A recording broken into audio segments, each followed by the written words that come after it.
Another day, another basketball stories na naman ang pagkikwentuhan natin. At ngayon nga yung pag-uusapan natin ang balitang may pasabog nga daw po ngayon ang Los Angeles Lakers. At ang balitang makukuha na nga daw ng Golden State Warriors si Nikola Vucevic. Halos karamihan nga sa mga nakuhang bagong players ng Los Angeles Lakers ngayong offseason ay nasungkit nila mula sa free agency market, especially sa buyout market. Ibig sabihin, hindi pa nga sila nakakagawa ni isa mang malakihang trade ngayong off-season. Pero ayon rin naman nga sa ibinulga ng isang NBA insider, posible rin naman nga na mangyari ito sa mga susunod na linggo lalo pat tuloy na tuloy pa rin nga daw ang pagkuha ng Los Angeles Lakers sa kanilang mga target sa trade. At base nga sa source, isa nga daw ang target na makuha pa ng Lakers bago magtapos ang off-season ay si Nikola Vucevic.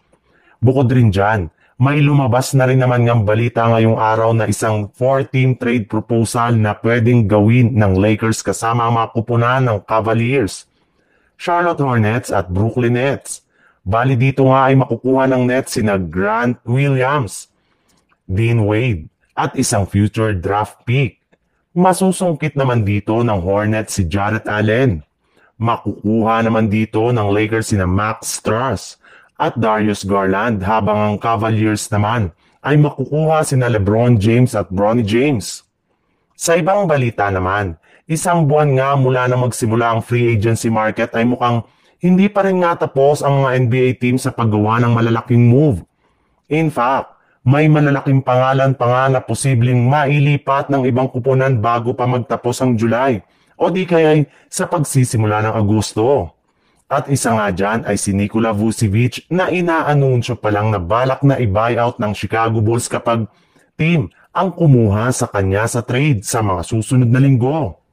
At once nga na mangyari ay magiging isa na nga itong ganap na unrestricted free agent kung saan siya na nga ang magdidesisyon kung saang team niya sunod na maglaro next season. Well, marami rin naman nga ang interesado sa pagkuha sa kanyang serbisyo, sadyang hindi lamang nga nila afford ang kanyang napakalaking kontrata. Kaya kapag na-buyout ito ay maraming mga teams ang mag-aagawan sa kanya. At isa na nga sa inaasahan na kukuha kay Vucevic ay ang Golden State Warriors na desperado ng makakuha ng bagong starting center na ipangpapalit nila kay Kevin Looney. Kaya as of now nga ay naghihintay na nga ngayon ng Warriors na i-buyout ng Bulls si Vucevic dahil kapag nangyari ito ay agad na nga po nilang kakausapin at offeran ng bagong kontrata ang kanyang kampo.